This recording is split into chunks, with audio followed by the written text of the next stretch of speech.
Secrets. Top secret. Top secret. Top secret.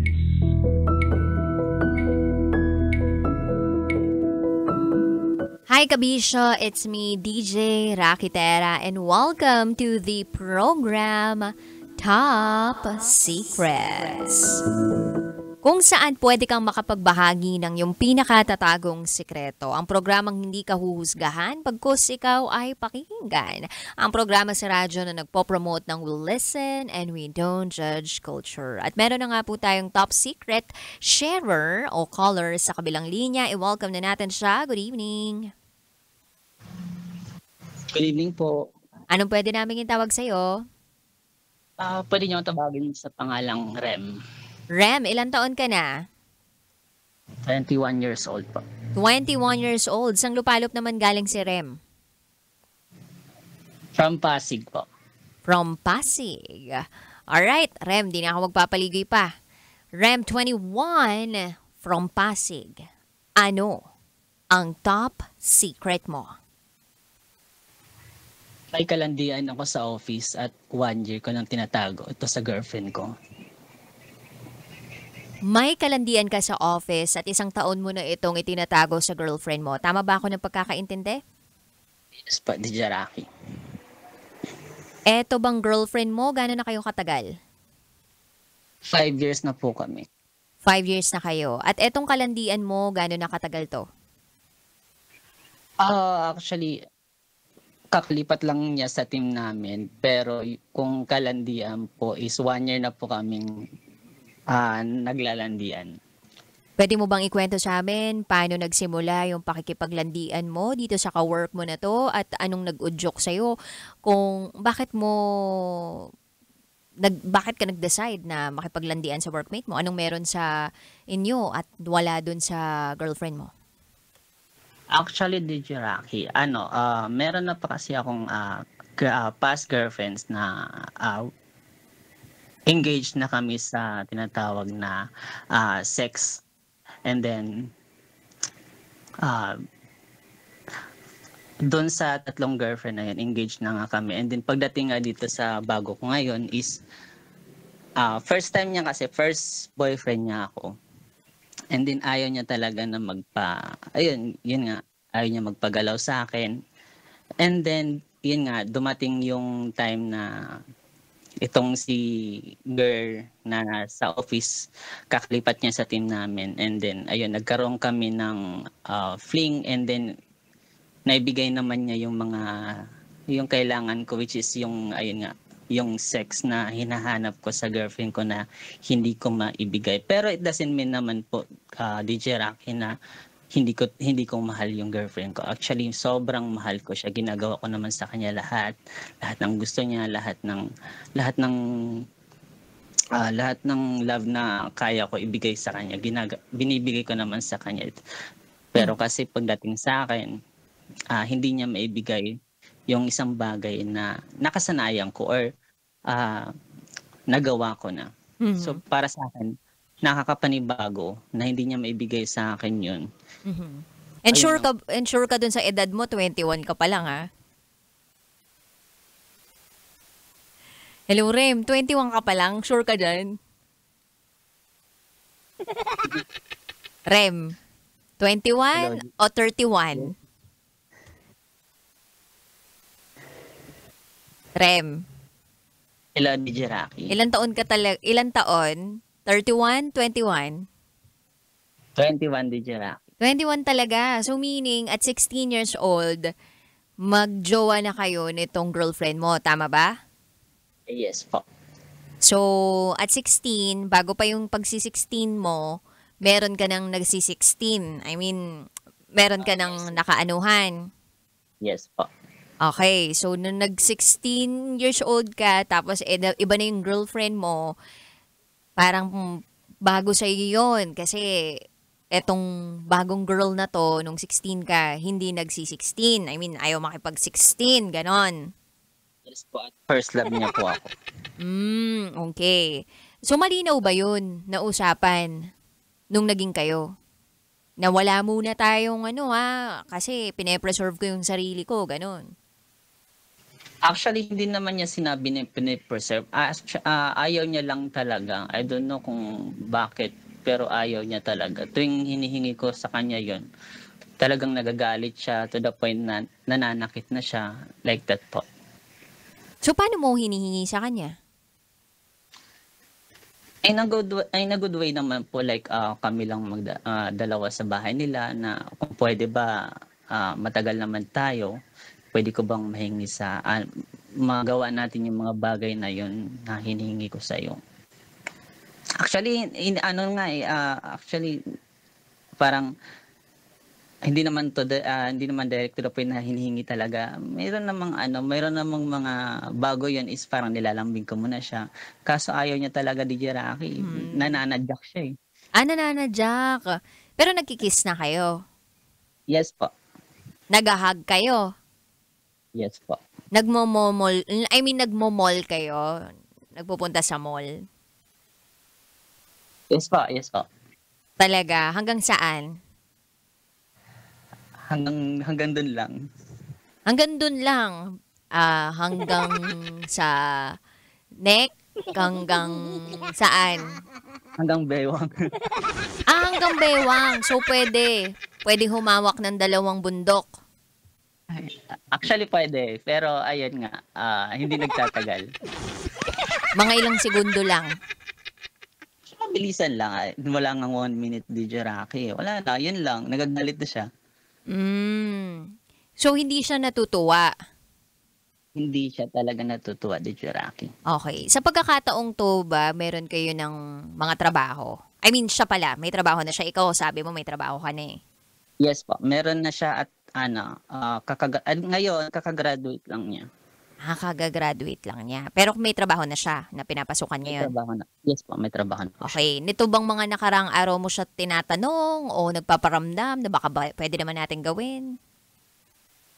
O hindi mo na siya... Last week, nasabi ko din sa kanya yun, kaso ayaw niya talaga po. Okay. Tapos itong si office mate na girl, sa kanya mo nakukuha yung hindi mo nakukuha dito sa girlfriend mo? Yes po. Actually, magaling talaga siya. So, paano magaling? Magaling gumiling? Ganon? Lahat ng description ng magaling talaga siya. So, paano mo na isi-segue yung dun sa kalandian mo sa opisina, dun sa girlfriend mo? Like, anong schedule ninyo? Since magka-office mate kami, DJ Rocky, ayun, kaya kami nakakapag-usap, kanyan, nakakapagplano na, ayun, mag-cheat. Actually, DJ Rocky, this girl is meron din siyang boyfriend. So, paano nag-umpisa yung lahat sa inyong dalawa? Like, nagkukwentuhan ba kayo tungkol sa mga karelasyon ninyo? Tapos hanggang sa isang araw, biglang natagpuan nyo na lang yung sarili na nakapatong yung isa sa isa? Ganun ba yun? Ano? Meron kasi kaming team building ni Jaraki, and then ayun, magkatabi nga kami habang papunta kami doon sa mismong event is magkatabi kami, and then nung time na yun is parang siya mismo yung nagsabi na pahiram ng jacket, and then meron di ko maintindihan yung sarili ko, pero kasi bigla na lang gumalaw yung kamay. Bigla na lang hinawakan ko yung, alam mo yun, DJ Rocky, yung bundok niya. And then, hindi naman siya pumalag. And then, ayun, pag-uwi, chinat niya ako sa Viber. Ayun. And then, nag-sorry ako sa kanya. Sabi niya, okay lang naman. Pero, tinanong niya, bakit ko daw ginawa. Ayun, nag-explain nga ako sa kanya na ito nga is parang hindi maibigay ng girlfriend ko, and then hindi ko alam kung bakit pumayag ka na mahawakan ko yon. Sabi niya, okay lang naman, ganyan. Hanggang sa nagtuloy-tuloy yun, DJ Rocky. So meaning, okay lang talaga dun sa girl? Kasi parang feeling ko, bago pa mag-lead sa ganun, dapat meron pang medyo malalim-lalim na usapan eh. O kaya parang nagkakakwentuhan kayo, ganyan. Yung kwentuhan na abot sa may kanto, ganyan. Kwentuhan, ganon.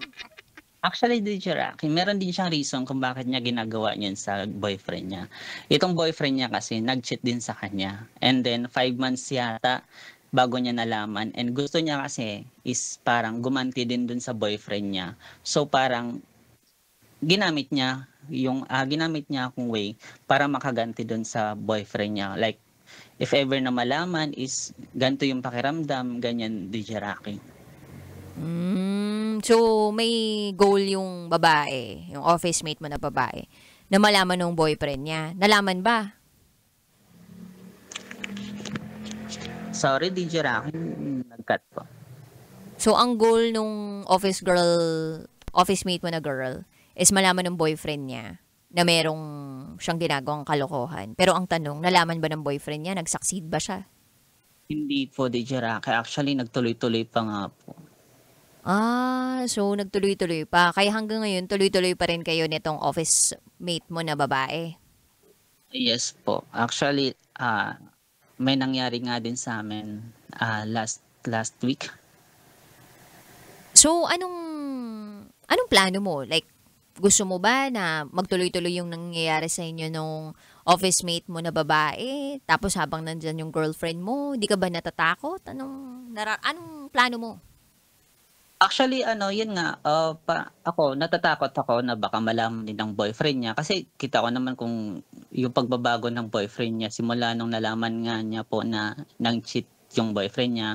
And then, nandun din naman yung point na sobrang mahal ko yung girlfriend na meron ako ngayon. Actually, lahat talaga ni Rocky, kaya kong ibigay sa kanya. Wag lang sana siyang mawala. Pero kasi talaga DJ Rocky, hindi lang talaga na ibibigay niya yung needs ko. Yun lang po yung problema. Hindi ko alam, nagagawa ko talaga to kasi nga hindi niya maibigay.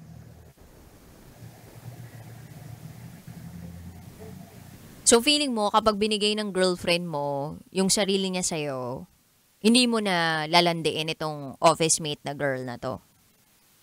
For sure, DJ Rocky, hindi ako maghahanap ng iba. Para sa akin kasi kilala ko naman sarili ko. Pero yun, feeling ko pag naibigay naman niya siguro sa akin yun, hindi ako gagawa ng ganong kasalanan talaga, DJ Rocky.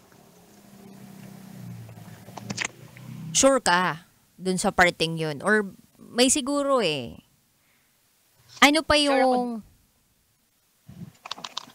Sure ako dun, DJ Rocky, kasi nga, di ba, kahit na ganon nga po yung nangyayari sa amin is tumatagal kami ng 5 years kahit na ganito.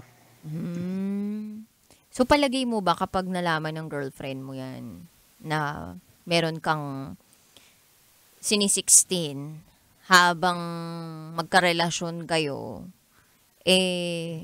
itutuloy niya pa rin yung pakikipagrelasyon niya sa'yo? Palagay mo hindi ka niya hihiwalayan kapag nalaman niya nag-cheat ka sa kanya?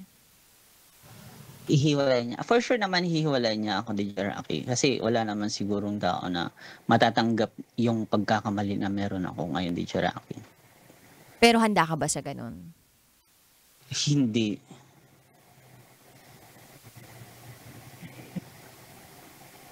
Hindi ka pa handa? Hindi ko kaya na hiwalayan niya ako. So, bakit nandiyan ka pa rin?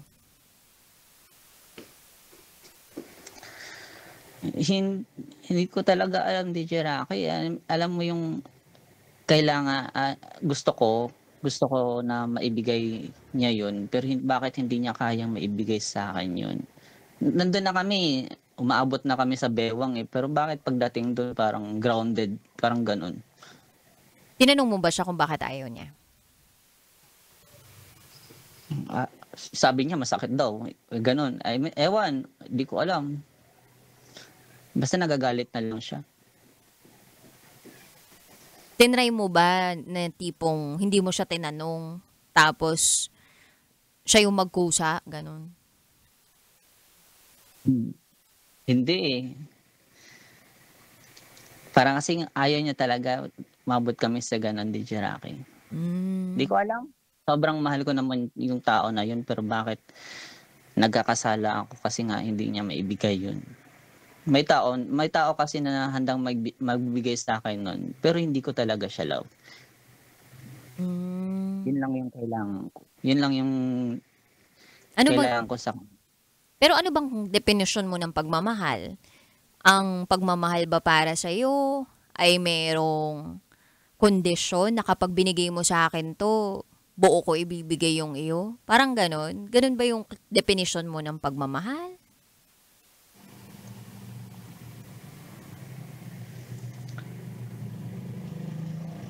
Ako kasi, DJ Rocky, masasabi ko sa kanya na mahal ko siya kasi nga, despite na alam mo yung DJ Rocky, breadwinner siya, pero ako yung nag-support kahit na ubos na ubos na ako. Ubos na ako, sinusuportahan ko siya sa lahat. For me kasi, ang definition ng pagmamahal is willing kang mag-sacrifice sa lahat.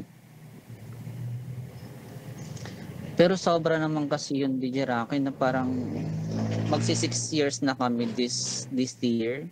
Pero hindi niya pa rin kayang ibigay. Wala ba siyang tiwala sa akin? Baka hindi pa lang talaga siya handa.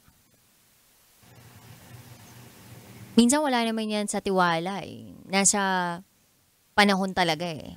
O pagkakataon.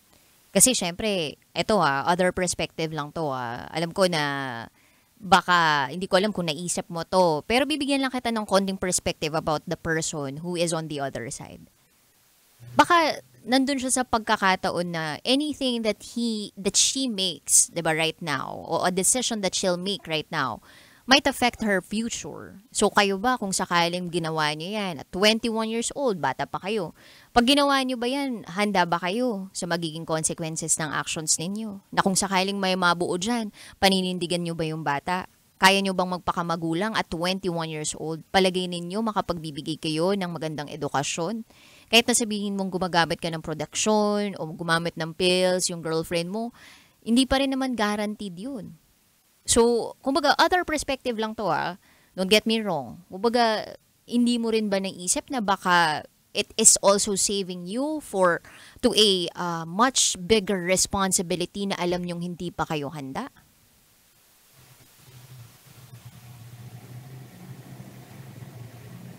Pumasok ba yan sa isip mo? Actually, hindi ko alam, DJ Rocky, kasi as I said naman na hindi talaga yung mga past girlfriends ko, never naman kami gumamit ng mga protection, pero wala namang nabubuo kahit ilang beses pa po.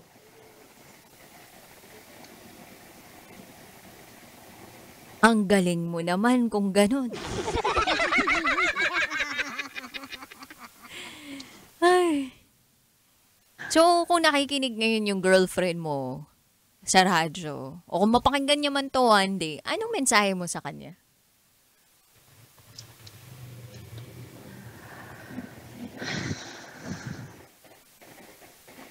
Yung mensahe ko sa kanya, DJ Rocky, siguro gusto kong sabihin sa kanya na sobrang mahal na mahal ko siya. Nakagawa lang ako ng pagkakamali. Kasi hinahanap ng katawan ko, pero it doesn't mean na hindi ko siya mahal. Sobrang mahal ko talaga siya, DJ Rocky.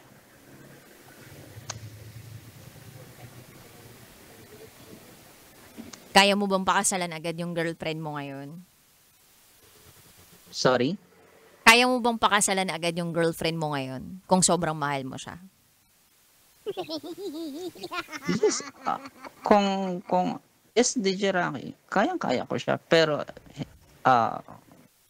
kung financially stable na, hindi pa, DJ Rocky. Pero yung gustong pakasalan siya, yes, DJ Rocky. Kung magkakaanak ba kayo, handa ba kayo? O nabanggit mo na kanina may financial responsibility na hindi ka pa handa. O kung sakaling makabuo, sa sobrang galing mo, syempre hindi naman tayo pwedeng magpakampante na sa dinami-dami ng taon na ginagawa mo yan, hindi ka talaga makakabuo. Pag ikaw, sobrang dami ng nilalabas mo, di ba? May isa doon na kumapit doon sa ano. O, tas makabuo. Handa ka na ba doon?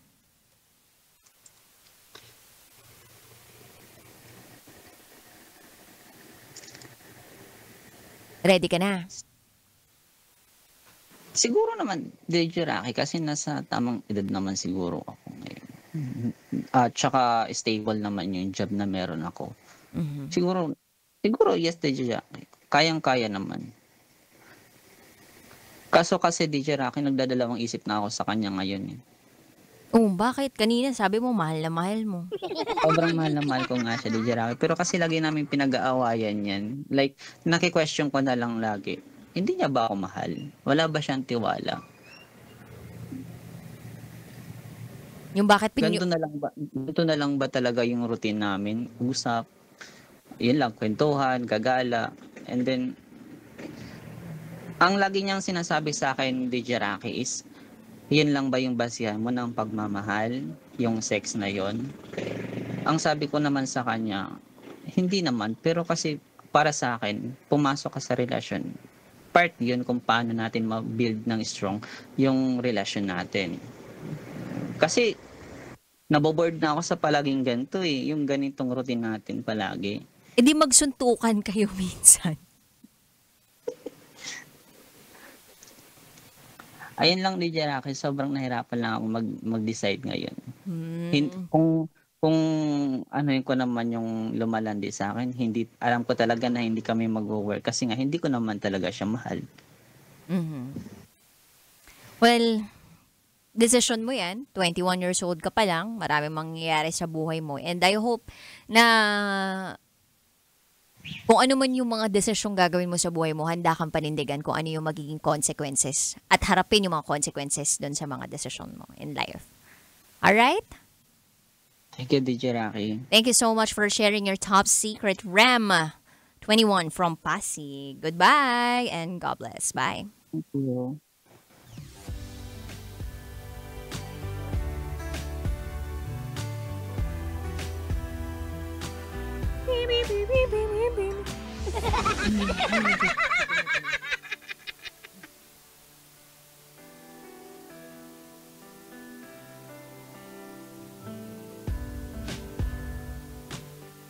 Sabi sa inyo, we listen and we don't judge.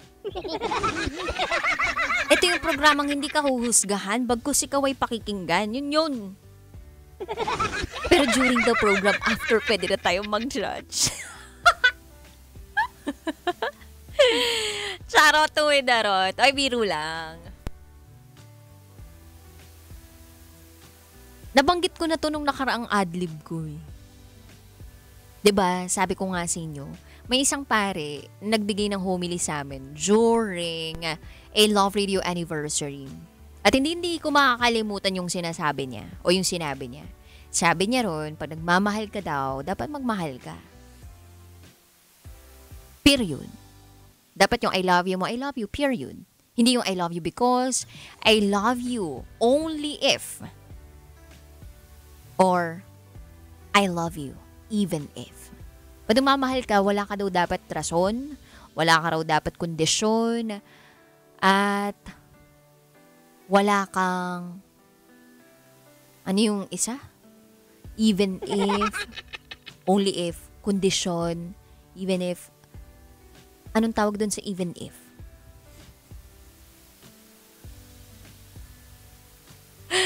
Ay. Parang feeling ko kailangan ko mag-Rexidol Forte. Sumakit yung ulo ko. Char! Rexidol Forte para sa sakit ng ulo, katawan. Binat at lagnat. Ay, nako. Ako naniniwala ako dun sa respeto. Naniniwala din ako doon sa tamang oras. 21, ang bata pa nun para sa akin.